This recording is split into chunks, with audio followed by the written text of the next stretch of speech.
On the morning of October 17, 1777, British Lieutenant General John Burgoyne dressed with unusual care before riding out to meet his defeat.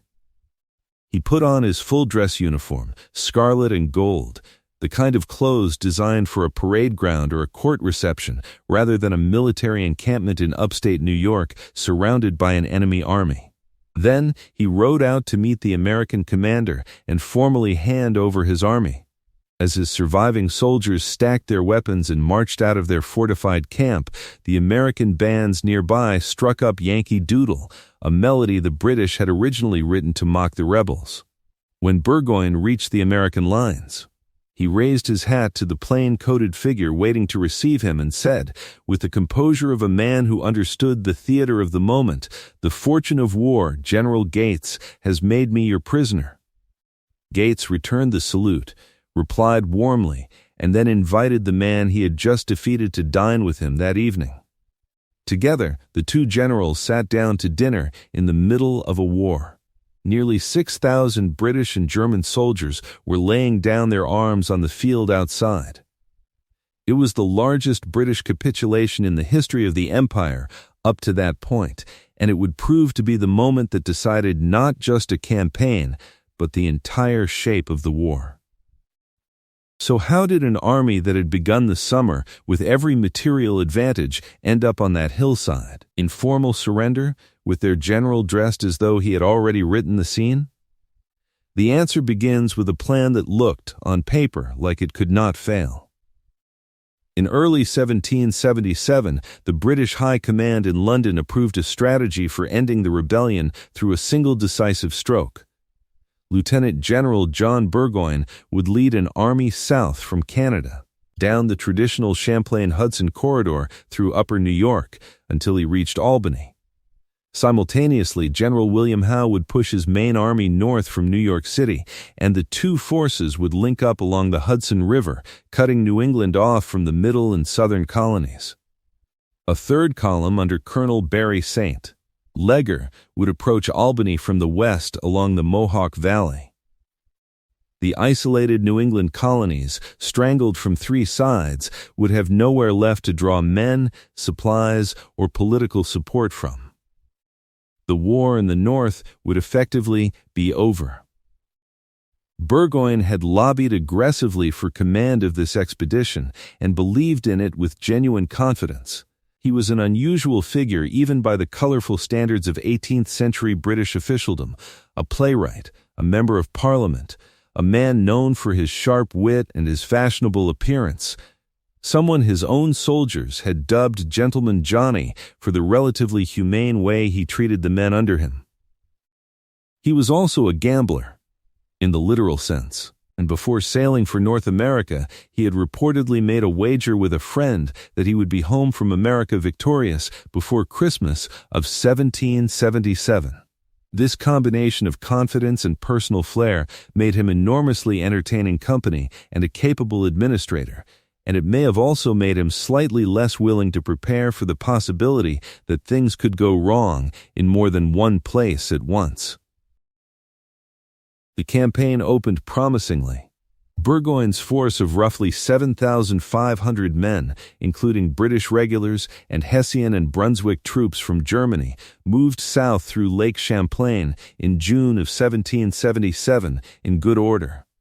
With disciplined regulars and a professional artillery train that made the column one of the most formidable expeditionary forces Britain had ever sent to North America.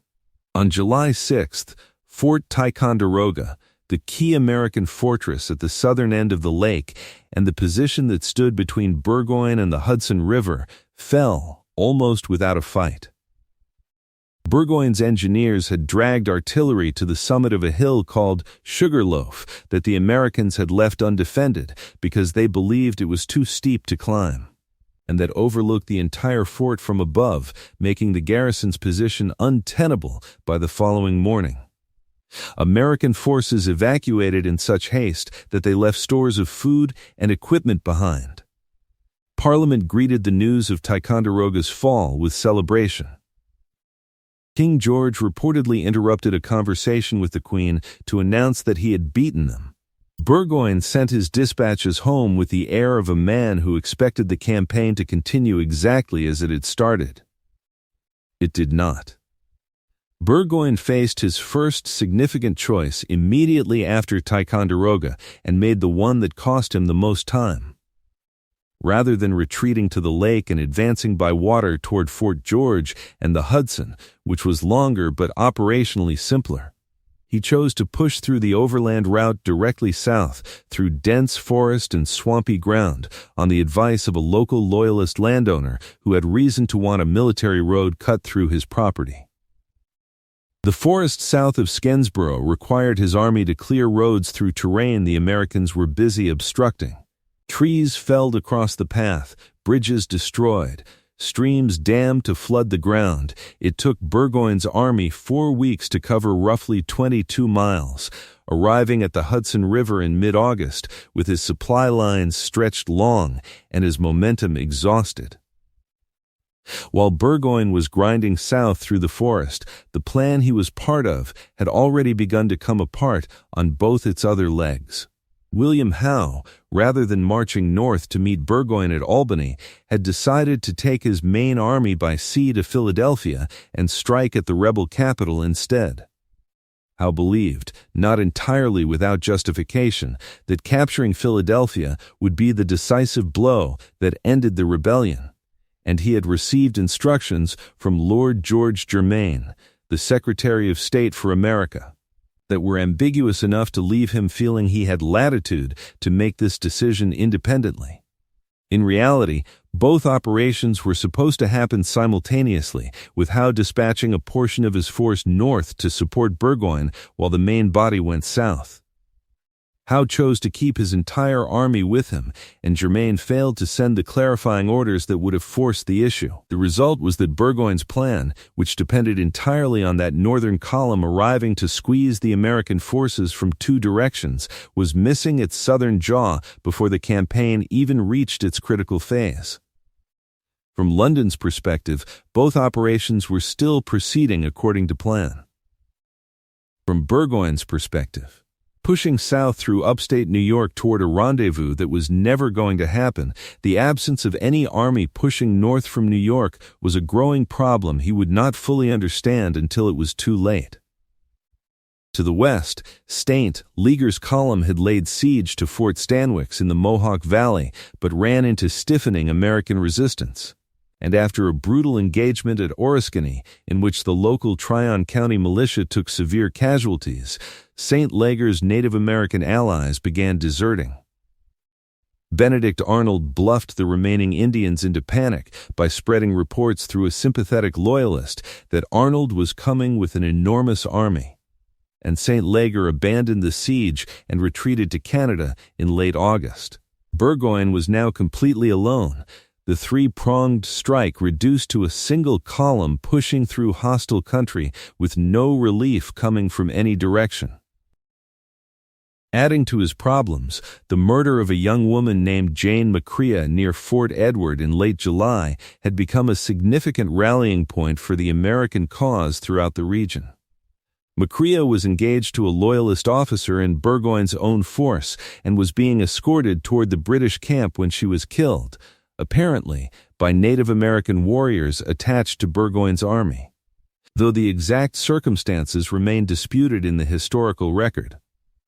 Burgoyne publicly blamed the killing on American fire, a claim American commanders vigorously disputed. Whatever the truth, the incident was widely reported across the colonies and amplified by American propagandists as proof that the British had turned their Native American allies loose on civilians regardless of political loyalty.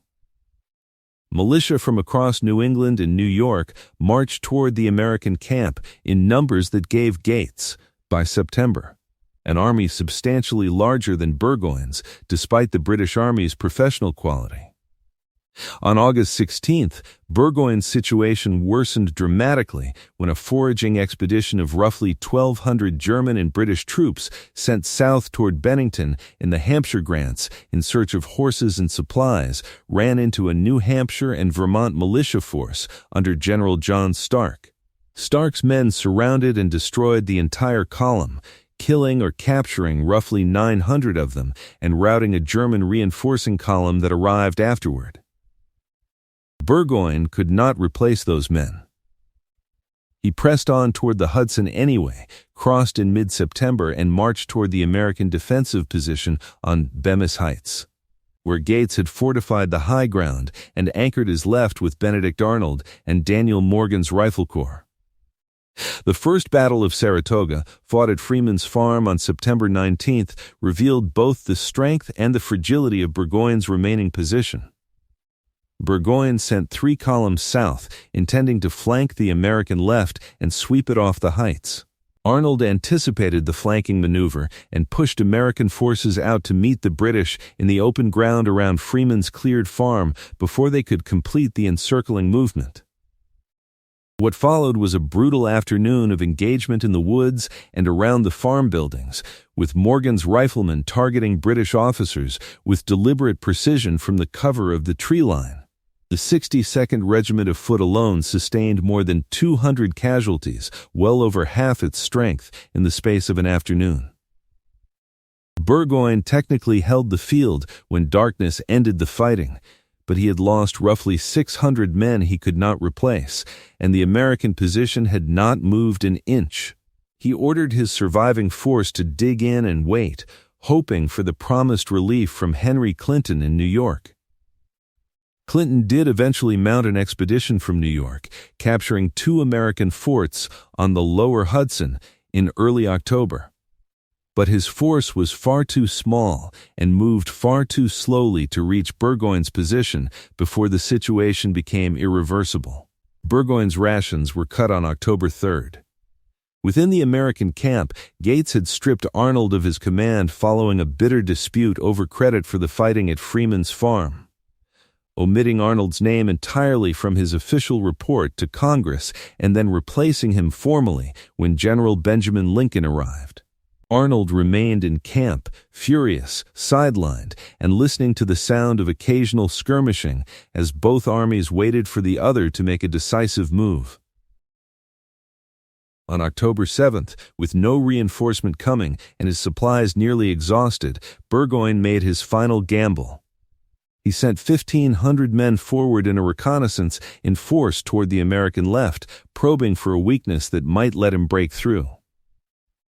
Morgan's riflemen and New Hampshire infantry under General Enoch Poor hit them almost immediately. Brigadier General Simon Fraser, commanding the British right wing and riding conspicuously on horseback in an attempt to rally withdrawing units, was struck by musket fire and mortally wounded. The American Battlefield Trust notes that the popular tradition attributing this shot to a specific rifleman named Timothy Murphy is not supported by contemporary accounts, and that the shot's origin remains uncertain despite its persistent presence in the story. What is not uncertain is the effect. With Fraser down, the British right collapsed under pressure and fell back toward the Balcarres and Bremen redoubts, the fortified earthworks that were Burgoyne's last line of defense. It was at this point that Benedict Arnold, sitting in his tent stripped of command, heard the firing intensify and made the decision that would define his military legacy and, in a strange way, make his later betrayal all the more difficult for American memory to reconcile. He rode to the front without orders, without authority over any troops, and without any clear plan beyond the determination that Gates had squandered a clear American advantage at Freeman's Farm 3 weeks earlier and was not going to be allowed to do it again. He galloped across the battlefield shouting encouragement, attached himself to Learn's brigade, and urged them into the fight against the German center.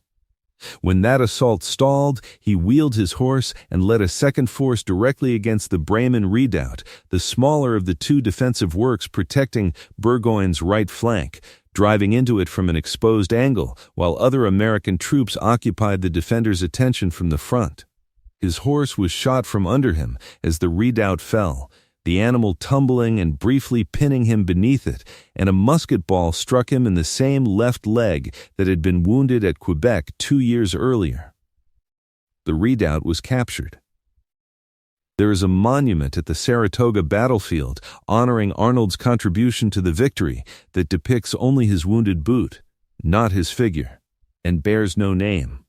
It is, in its way, the most honest monument in American military history. That night, Burgoyne withdrew his surviving force closer to the river. The next morning, he began a retreat north, hoping to reach Ticonderoga. Cold rain and heavy mud slowed the column to 8 miles in 2 days. By October 9th, American forces had completely surrounded his position at the village of Saratoga. He held a council of war on October 13th. His officers calculated the remaining strength of his army and the surrounding American force and concluded there was no realistic option other than to negotiate. The terms Burgoyne eventually agreed to, after several days of back and forth with Gates, were not a standard unconditional surrender, but a capitulation called the Convention of Saratoga. His men would march to Boston, embark for England, and on the condition they did not serve again in North America during the war, they would be free. Burgoyne argued that this preserved something of the Army's honor and allowed him to maintain a reasonable posture when he returned home to account for what had happened. The Continental Congress, reviewing the terms, later declined to honor them, and Burgoyne's army spent the rest of the war in American prison camps rather than sailing home. But on October 17, 1777, when Burgoyne's men marched out to stack their arms, the formal terms were still in place, which is why the American bands playing Yankee Doodle as the British filed past were within their rights to enjoy the moment. Word reached Paris within weeks. King Louis V of France had been providing covert supplies, financial assistance, and military equipment to the Americans since the early days of the war, including the shipment of French de Valliere cannon that had arrived in April of 1777 and played a direct role in the Saratoga campaign. He had been watching developments in America carefully, unwilling to commit France openly to a cause that might collapse before it could be won. Saratoga provided the proof of viability he had been waiting for. Negotiations between France and the American commissioners in Paris, including Benjamin Franklin, accelerated rapidly, and on February 6, 1778, France and the United States signed a formal treaty of alliance, along with a commercial treaty establishing trade relations.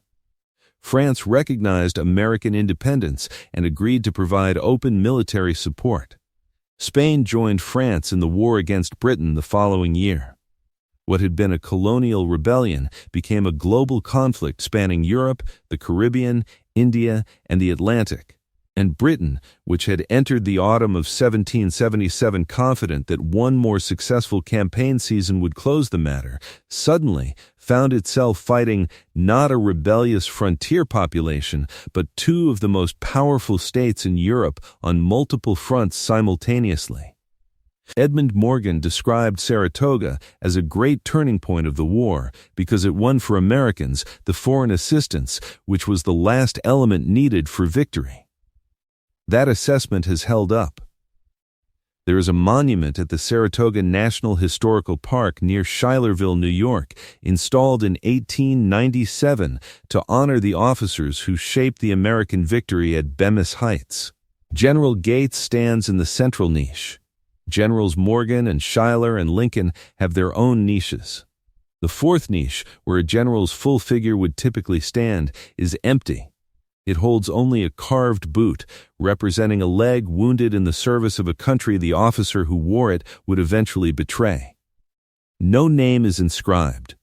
No inscription is needed. Every student of the campaign understands whose niche it is and what it costs a memory to be honored only in absence. John Burgoyne returned to Britain and spent years writing defenses of his conduct in Parliament and in published memoirs, arguing with considerable persuasiveness that he had been sent to execute a plan whose success depended entirely on cooperation from Howe and St. Leger, and that when that cooperation failed to materialize, the outcome was never genuinely within his control. Historians have largely agreed that this argument has real merit and that the Saratoga campaign's failure should be distributed more evenly between London, Germain, and Howe than the traditional account typically allowed. Burgoyne himself went on to have a second career as a playwright in London, producing several successful comedies that ran for years in the London theatres. None of that gave him back his army.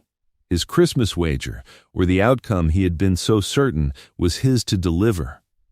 The fortune of war had made him his enemy's prisoner, and it had made that enemy something rather more than a colonial rebellion in the process. Hit subscribe if you want more stories like this one.